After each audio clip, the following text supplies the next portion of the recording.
Okay, so a lot of you were wondering how to clean an inline fan. So see, here's one of my two inline fans that I have, or one of my three. I have two like this in this style.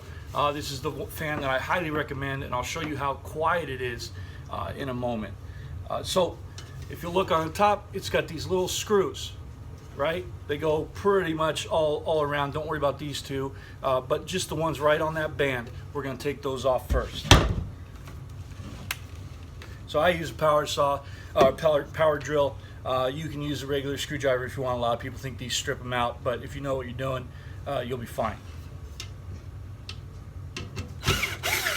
So now that you've removed all these screws, make sure you put them aside where you can easily find them because they are small. Then you're going to remove this cover, and now you have access to pretty much all the guts, right? So here's my next trick. You see all this stuff? The reason you've got to clean this out at least once a month. I have two of these machines, these fans, and I switch them out. So each month I have a clean one in there, and it also reduces the amount of time that these things got to run.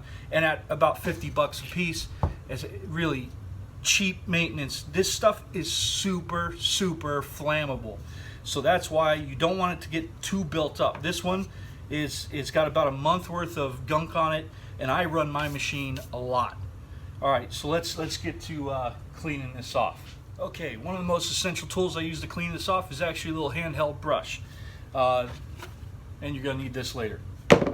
So we are just going to brush all this crap off. It's super dry, so it's just gonna, you see that? It's just coming right off, right? You're probably gonna wanna wear a dust mask, but for the sake of me talking to the camera, I'm not wearing one right now. Look at that, look how clean that is. Doesn't need to be perfect, it just needs to be cleaned. So you're just gonna get in there, get all those little nooks and crannies, because you're just trying to knock off that surface resin, all that dust.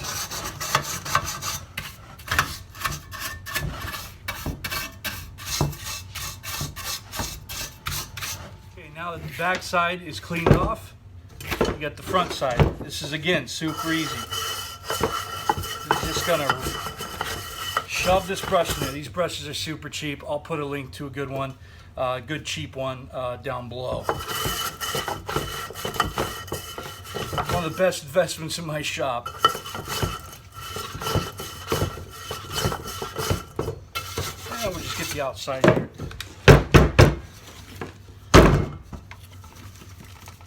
There we go. So we're pretty clean there. Got just a little bit of dust, but once we turn this on, all that stuff will blow off. Look how much cleaner that is compared to before, right? Okay, I'll show you all the crap that came out of it. This is a pretty hefty pile of resin. This is off of 1 month of running. And like I said, all this stuff is super flammable. We're just gonna put it right in there. Set that aside. Now don't forget to clean the inside of the hood, the faceplate, right? Again, just kind of go around, brushing all that stuff off.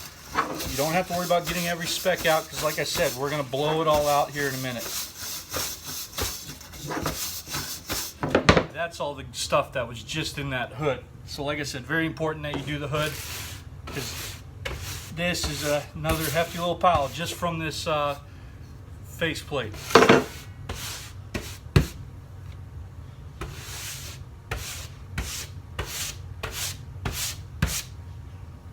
Set that aside. Okay, now that we are done, we're going to leave the lid off, keep your fingers away, and we're going to plug this bad boy in. Make sure you kind of keep it like that. You can hold on to this electronic box here, just like that. Make sure it doesn't run away from you.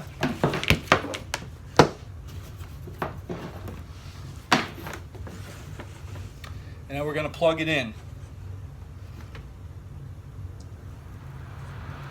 Oh my God, I know you guys can't really see this, but all that dust is just blowing out of there. But this is as loud as this thing gets, and this is without the hood on it, this is without the tubes on it. You guys should feel the air sucking on this side and feel it blowing a lot on this side. So there you go. We got all that excess out of there. And it's as simple as that. Now we wait for it to completely stop. Hey, I just wanted you guys to hear how loud this thing is while it's running. And do you hear it? It's running right now. Yeah, it's not loud at all once it's all hooked up and everything.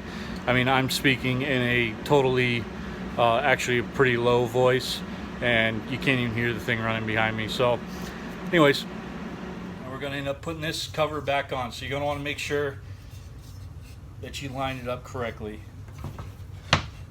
One thing I didn't do on this one, I did on my other one, is I actually put a black marker line like here and wherever it lines up on this side, so that it's just a lot easier to just pop it right on, pop it right off.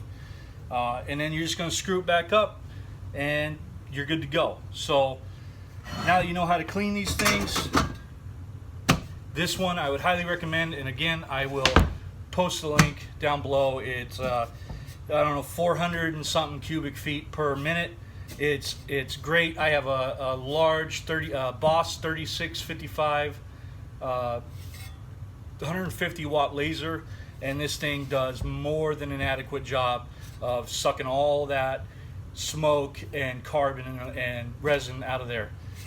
So till next time, be good.